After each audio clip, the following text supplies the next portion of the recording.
when pressure begins to build called life. Because life is going to bring you ups and downs and mountains and valleys. And I'm sure some of you in here, your backstory is full of ups and downs and good days and bad days. I bet some of you in here, your backstory is full of a lot more difficulties and some traumas and some things it's hard for others to comprehend. And for some of you, it hasn't been the roughest or the most difficult, but yet still at times, you still find this void of you wanting to belong and where do you fit in? Life is about these ups and these downs, and it's about pressure and insecurities and just challenges. The challenge for you. Extreme focus. Go get it. Go get it. Go get it. Go get it. I want to be that voice for you and stop dreaming and start chasing, start pursuing, but most importantly, you got to become. Everything I ever dreamed of lives in the sky, and I must jump every single day to go reclaim what's mine. So I'm challenging you to take action with the resources that you have right now. You see, many of us believe that just because our father was a drug dealer and our uncle was a drug dealer, that is our life, that is our forever. But I want you to know something. That is only a lesson to show us to be something more than what they thought we could be. You see, when a family tree is dying, all you have to do is take care of the roots. And if the roots is too dead to bring the tree back alive, you plant another one. Too often you have a dream of creating this or getting involved with there, but at the end of the day, sometimes this fear of will I fail, will I be accepted, will I make it, will I achieve it? The challenge is learning to punch that fear, that threshold right in its mouth. And I'm not promoting violence, but I'm talking about the fear of that voice in the back of your head that makes you think that you can't. And you know what? Maybe you'll make a mistake, but you're failing forward. The thing that we have to continue to passionately, uncompromisingly not give in on is the fact that I'm not staying stagnant. I'm moving forward because what I feed will grow and what I starve will die.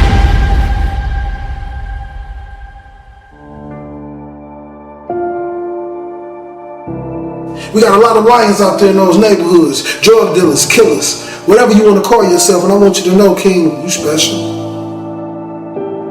You misguided, but you special.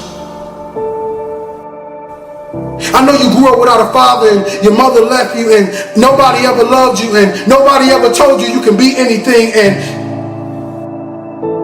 you believed it.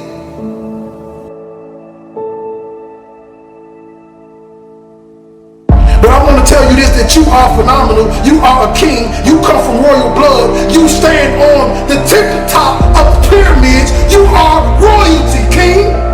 You are a light. You are a star. The question is, do you believe you are? And so for me, what I caught from my dad when I was a kid, it was his coping mechanisms. You know, like I always say, it was the fake face, it was the fake smile, it was acting like everything's good on the surface, but when I was alone and I was looking in the mirror, man, I was struggling, but I was silent. I was screaming, but I was quiet. And that thought pattern, pressure, began to bust and break pipes in my life. See, pressure, like I always say, it can create diamonds, or it can bust a pipe. I don't care what your salary is. I don't care what your title is. Dominate where you are right now so you can get in position to get promoted. Stop justifying. Stop making excuses and dominate where you are right now. You got to set goals that create pressure. Stop wasting your time making excuses and blaming other people. You need to set goals and pursue them. But you got to set goals and create pressure and get some support until you get there. And the worst thing you can do is let yourself off the hook. And that's what excuses do. You let yourself off the hook when you set a goal, when you have a dream, you have a vision. Don't you ever let yourself off the hook. This means you gotta work. This means you have to run when they sleep. You gotta grind when they won't. You gotta grind when you do not feel like it. And this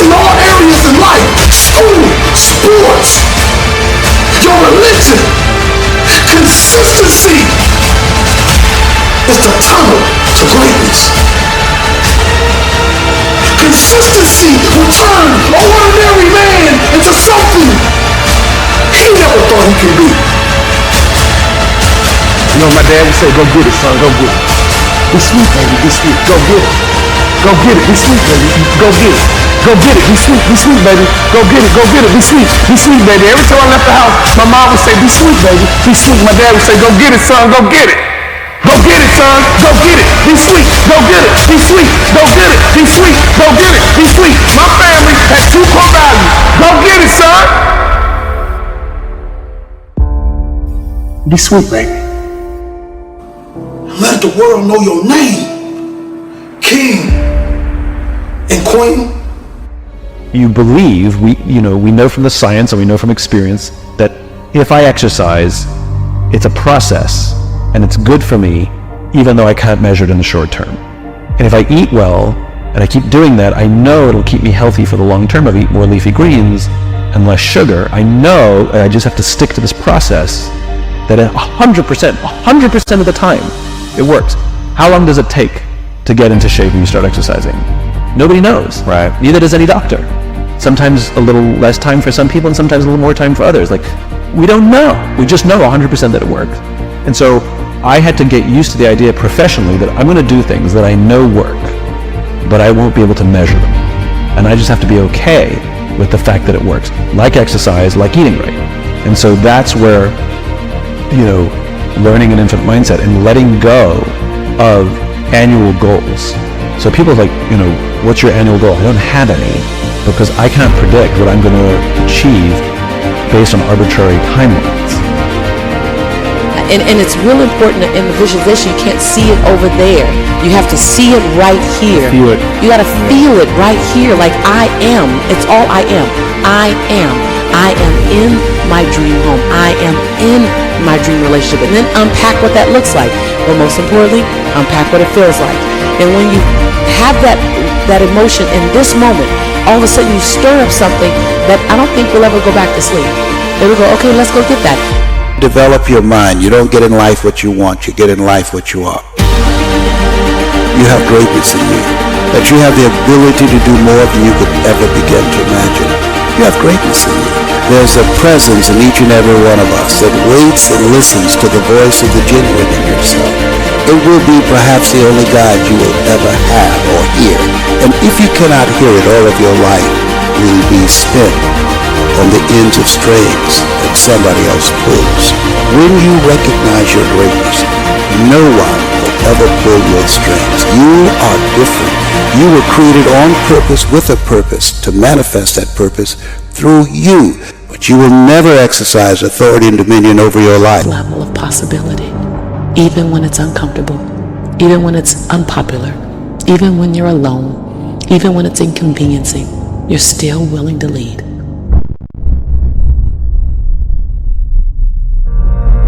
You can either have success or revenge, but you can't have both.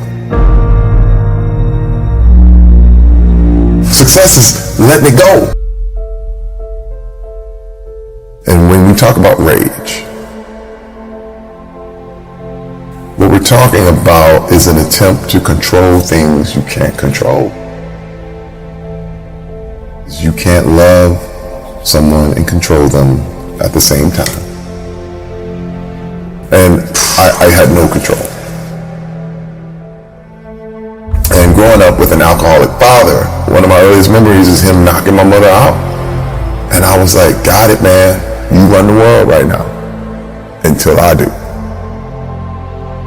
I was obsessed with muscle even as a little kid. A lot of my desire to be strong was because I knew one day I may have to kill my father. He was unending, never bending, just constant intimidation. And I had a desire to get strong. I knew I had to one day would have to protect my mom, protect my family. I started living my life like I was in a revenge movie. I was exhausted. It would be the end of me. I I would do this stuff where I would go work out, and then I would work out until I couldn't move. And then I would rest up, and then I would go, and I would flex my muscles until they cramped. It was sadistic. It was masochistic. Yeah. But I said, no one. I will never stop doing sit-ups. I will never stop. I would, again, sit-ups and push-ups until my stomach, till I was curled over in tears. Oh my gosh. And then I go do more. Because I said, no one's going to beat me. I realized that the image of Terry Crews was more important than who Terry Crews was. Because you have to know who you are. Absolutely. You have to share who you are. But the game is not to share who you are. The big thing, growing up, I cared what everyone thought. Especially when you're in that world like that, everyone's opinion mattered way too much. And how do you learn to not care or ruminate on the opinions of others now? When you've been so conditioned to people please for years, how did you? It takes time. Yeah. It's not overnight. And I would never encourage anybody to just go test it out. Yeah. You know what I mean? It's something that takes years and years. The big thing about being tough is people thought, you'd be able to throw punches, but it's really about endurance. Mm-hmm. Being able to be alone. Being able to stand alone. But change is inevitable.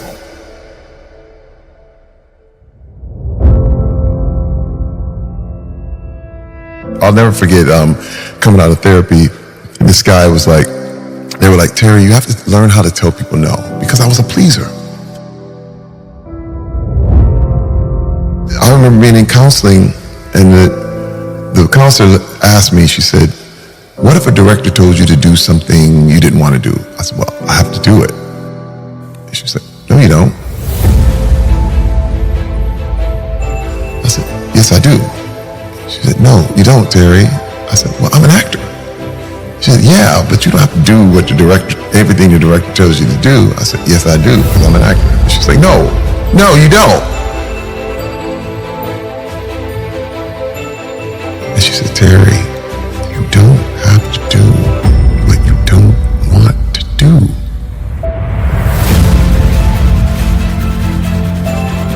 I didn't know. Especially since I was such a pleaser, it was one of the things, well, yeah. And I'll never forget, this guy came up to me and said, hey man, can I get an autograph? And I was going to do it. I was in practice. And I looked at him, I said, no. He said, come on, man. I said, no. And I went crazy. And the guy was like, dude, relax, man. And I was like shaking. It was the first time I was exercising this, no. And I was shaking. I got back in the car and I said, I thought I was going crazy. But what I was doing was dissecting and piecing and understanding who I was and what made me tick.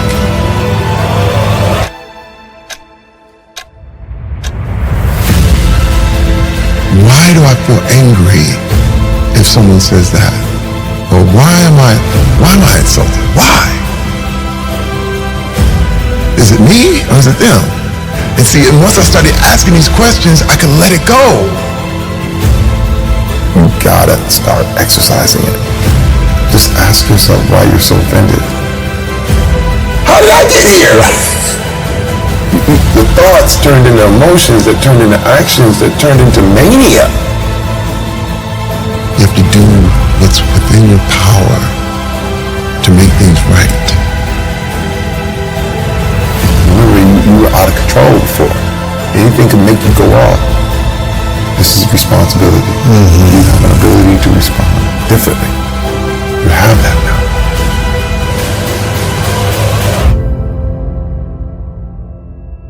I don't want men to feel like they're alone. I don't want men to feel like it's just them and they don't know any way out and the whole thing. I have to be vulnerable. I have to share this part so that you know how far I came. But what I learned is that you're not broken. You're just not finished.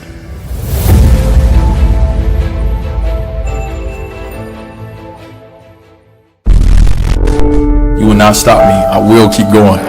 With the 5th pick in the 2003 NBA Draft, the Miami Heat select Dwayne Wade from Marquette University. And I think he's right at that next level. There's really not a lot he can't do. Do you want to be great? I think he can be a multiple All-Star. If you want to be great, this is what you do. A three-time NBA champion, a 13-time All-Star, here's Dwayne Wade! You got to be great. And if you are great, even if you're good, you got to work hard at it. He gets deflection, steals, he can block shots. All my brothers and I did was eat, sleep, talk, think, and dream basketball. It was my obsession. Michael Jordan didn't understand the impact he made on me just by being himself, or just by, speaking out on, on certain things, or facing the media at the bad game, or whatever it was. I looked at it all, but I just wanted to be like that guy. Nothing is accomplished without hard work. The saying is, stay ready, so you don't have to get ready. Yeah. I need you to show up every day. I'm on this stage because my beliefs have always been stronger than anyone's doubt. They questioned his shooting. There was a real question mark whether he handled the ball well enough. It's never about your setbacks. It's how you respond. The blows you take are few. The limitations people put on you are actually inspiration. I'm curious, what is your most proud moment? Getting drafted, because that was the moment that showed me I can do anything. Dwayne Wade from Marquette University. I worked hard just to get drafted. Because once I got drafted, then it really started. It's a place where I feel I belong. That moment for me will forever go down in history as I can do anything.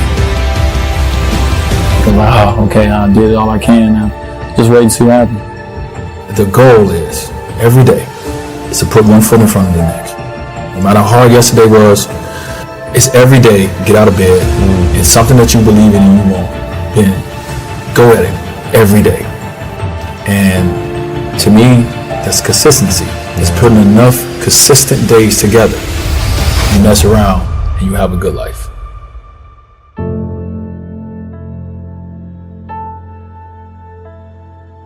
I guess the moments for me, which is probably the most special moments, is the Olympic moments. I remember getting into one of the cities and very late, and we couldn't really sleep. On all kind of time zones, whatever. So I remember my crew, with Brian, or with Mello and CP, and the crew. We all together. And so we decided, tomorrow, man, first person up, wake me up. We're gonna go to breakfast. We're gonna go eat, whatever.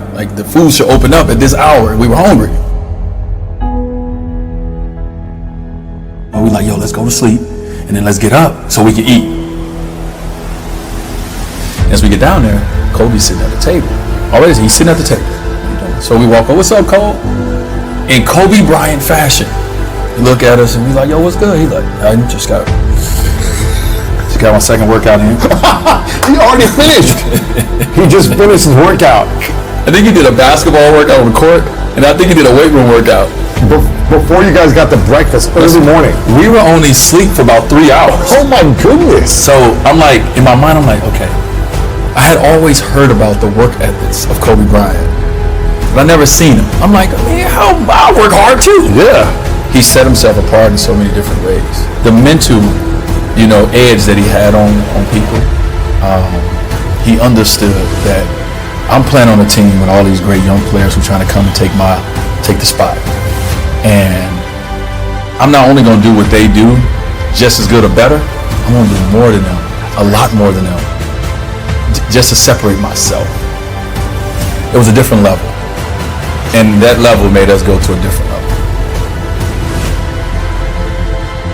In that moment of the Olympics, when I know we're tired, these flights are long. Yeah. We're playing, we're traveling, we're practicing and that. He's older than us.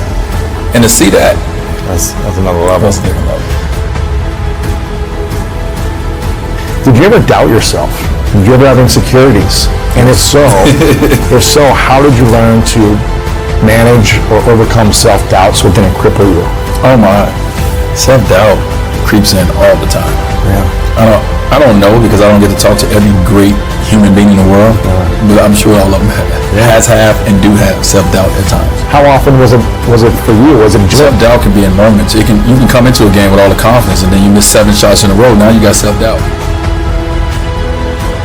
You know, sometimes you look around the arena, you see a kid in your jersey. You know, you're like, all right, it's bigger than me. You can be down on yourself and have self-doubt very easily, not thinking you're great enough, lacking confidence in your shot, you know, and whatever it was, I definitely had a lot of self-doubt, but I was always able to pour from things or pour from people and allow them to bring me back. You never do it by yourself.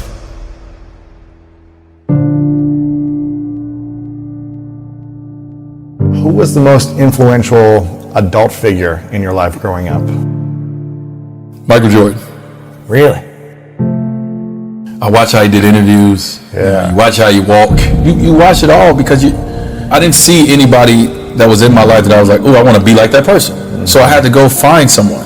Once again, I had to think out. I had to go into this vision. I had to think outside of the box in a sense, and outside the box is outside of my community and my family. And I found Michael Jordan. I grew up in Chicago. I was able to tune in and watch the game. We got the interviews. I was after the game, me and my brothers would sit and watch the TV waiting for Jordan to interview.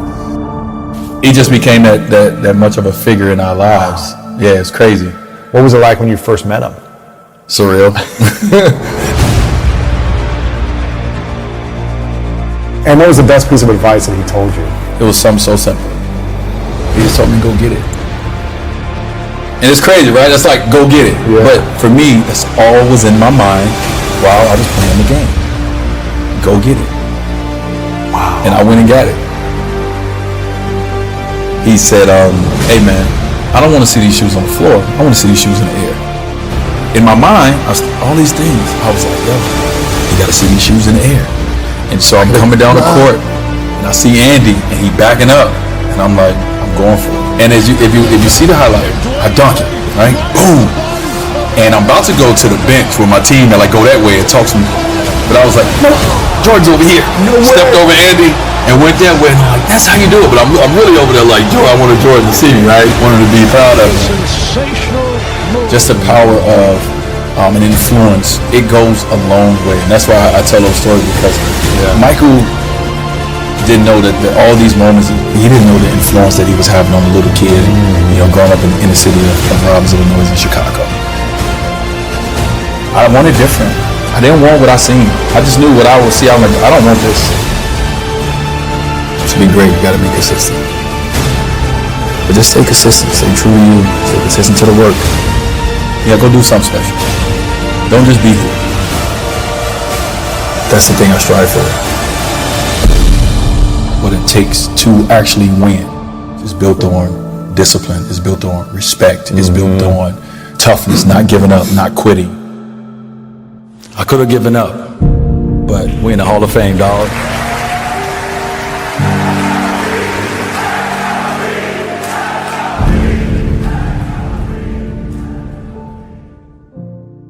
So money doesn't bring you happiness. It's never made me happy.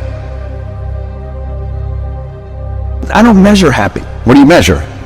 I measure accomplishments, I measure targets, I measure, who I'm helping, things that I can actually physically measure. The reality is most of us don't dream big. You got the mindset, are you looking? Are you paying attention?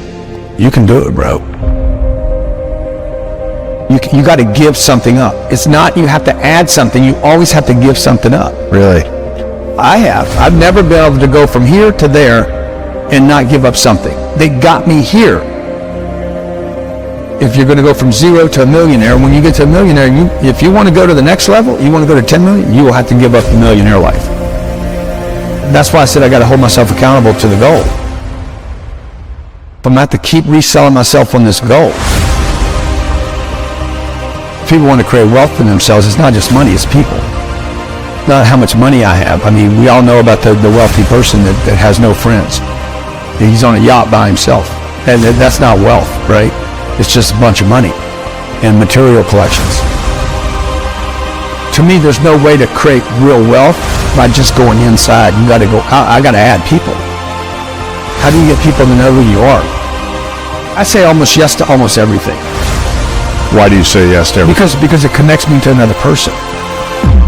I need people to get to know who I am.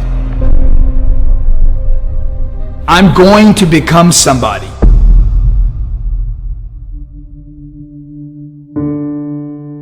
I want to contribute more. I don't think about I want to be more happy. I'm not thinking about joy. I'm not thinking about contentment. I'm thinking about action.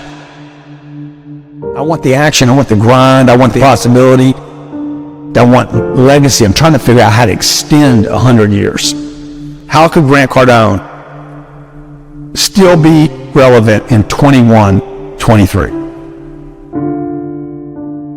Do I want more happiness? Dude, I want more time is what I want. And I want more health. Would time and health bring you more happiness? As long as I have people around me that I want to be around. I don't like being around people that don't do stuff. I don't like people that talk about doing something and don't. I don't like being around people that can't pay bills and can't throw in and can't contribute, because I know they can. Most of the people watching right now, everything you have budgeted for in your life, you can pay for.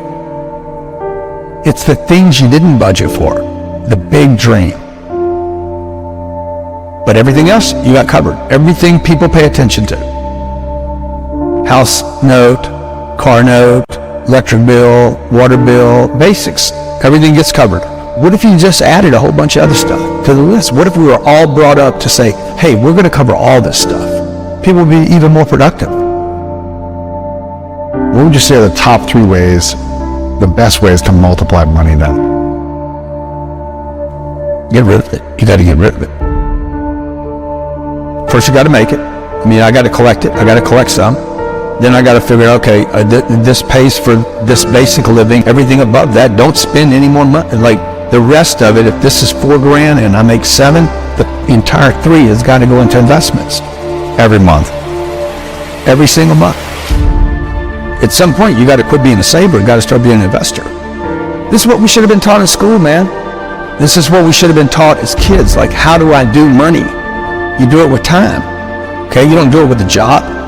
You're not going to get $823,000 a year at a job. There's no job that's going to hire you and pay you $823 without you having to go back to college and spend time and invest money.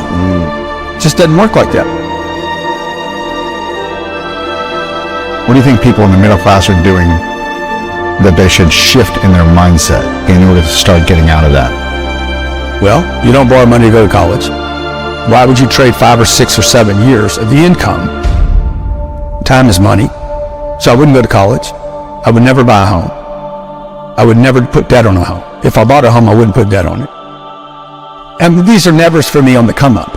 On the come up, yeah. On the come up. Once you have the cash. Once you're wealthy and you want to go buy homes and buy yachts and stuff, we'll do whatever you want to do. But on the come up, you would never spend your income. You would never spend primary income on improving the quality of your life. You would only invest. And that's what I'm trying to teach my kids. Like Sabrina's, I let her pay all the bills. I've been doing this since she was probably 6. You pay the bill. We don't give them an allowance. I don't think any kid should be given an allowance. Interesting. Why not? If they want money, they become an employee of the company. They work for the company. We give them a series of things to do. We pay them once a year. Okay, we give them a big check at the beginning of the year. That money goes into Cardone Capital. Wow. And they live off the distributions. Come on. Sometimes they'll get a bonus for doing extra stuff. But they don't get the money. They never get the money. It's invested, and they get that money is invested. They get the distributions. They will create wealth over the next 10 years. But it'll be their own wealth. It's not something I gave them.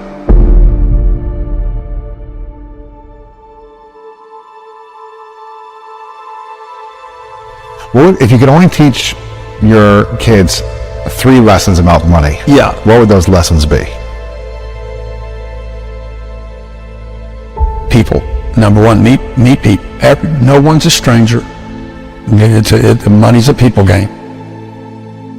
2, once you get it, don't lose it. And number 3, invest in things where you can never lose your capital. Now, the person watching this, she's a waitress and she's got 2 kids at home. She's like, I'm never gonna make 800. It's because you already gave up on the idea. Like you never said that's the target, and you keep thinking you got to wait tables, and you quit already. How many people are in debt in America?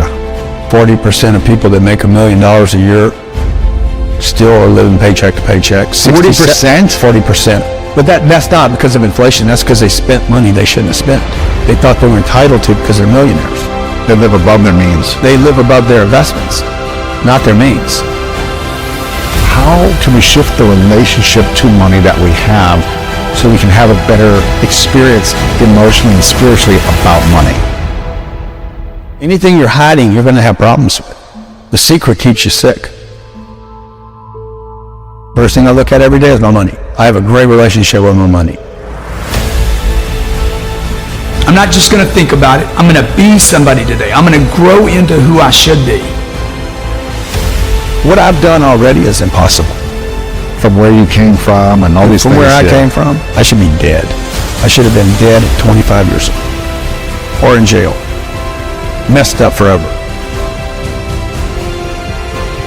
You know, instead I became this guy. And I mean, I'm grateful. And I don't know that I had any breaks. I know when people say, oh, you had luck, I'm like, you grinded. Right. I've been grinding. And I'm proud of the grind. But I wanted to turn into something more than money. So I'm going to feel good about a lot of places I go to and a lot of people I meet. Because I made more contributions than I didn't. I gave more than I took.